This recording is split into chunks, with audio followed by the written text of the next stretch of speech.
Welcome back to A Plant-Based Nerd. My name is Lissa. Today we're going to be making Link's Elixir soup, or a plain red lentil soup, which is perfect for fall. But before we get to that, if you're new here, definitely be sure to subscribe and hit the bell button so you can get a notification for every single time I upload a video. So like I said, we're going to be making a red lentil soup today, and we're also going to add a little triforce to the top of it. I think you guys are really going to love it. It's really delicious and hearty, like I said, so let's get to it. So here's everything you're going to need to make the soup. 1/4 teaspoon cayenne pepper, 1 tablespoon of cumin, some black pepper, 4 to 2 cloves of garlic, 1½ white onions.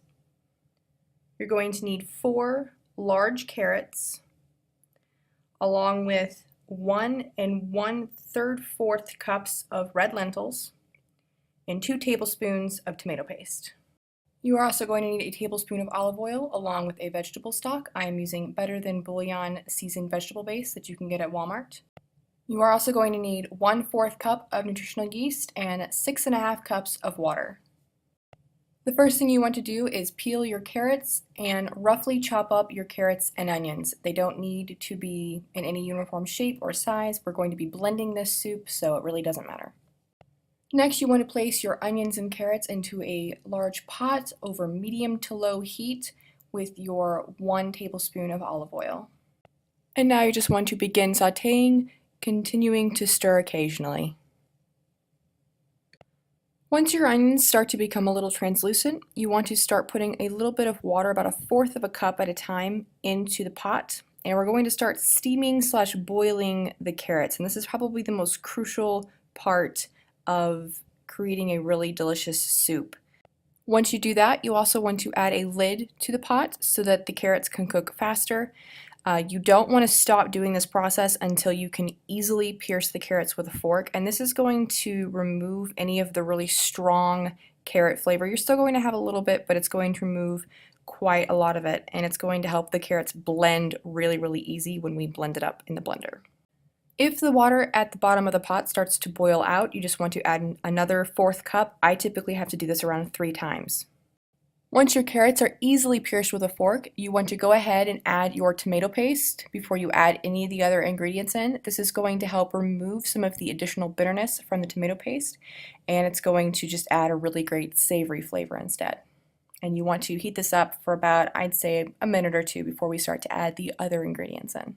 After you have completed that and you have sorted and rinsed your lentils, you want to add all of the additional ingredients into the pot, including the water, the spices, and just start letting them cook, except for the garlic. I like to add the garlic in at a later time because I find that if you add it in too quickly, it tends to overcook the flavor, and then you don't really have much garlic flavor left to work with. After you've brought the soup to a boil and you bring it back down to a low simmer, this is when I like to add in the garlic, and actually this is when you could stop cooking it completely if you like to. I like to let it thicken it up a little bit, but once your lentils have completely cooked through, it's finished, and at any point you can remove it. But I like to let it thicken up a little bit more than this, so I'm going to let it cook for probably another 5 to 10 minutes, and then I'm going to remove from the heat, let it cool down because we are going to be blending it up, and you do not want to put hot soup in a blender.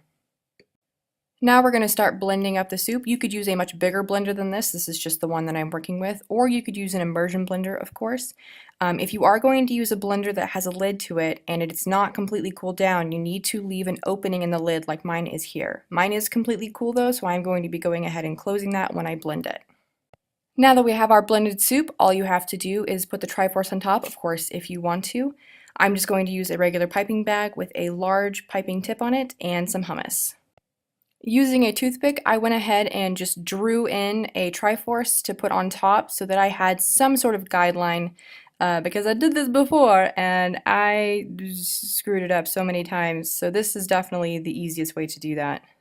So I just took my piping bag and I filled in the outline, and then I went in with the 3 outer triangles and filled those in as well. I love this recipe so much. It was so much fun to make, and I hope you guys enjoyed too. Thank you so much for watching. If you guys like this video, definitely be sure to give it a thumbs up. If you try the recipe, please link it to me on social media, and I'll have all of my social media down below in the description box for you guys. Thank you so much, and I'll see you in my next video. Bye.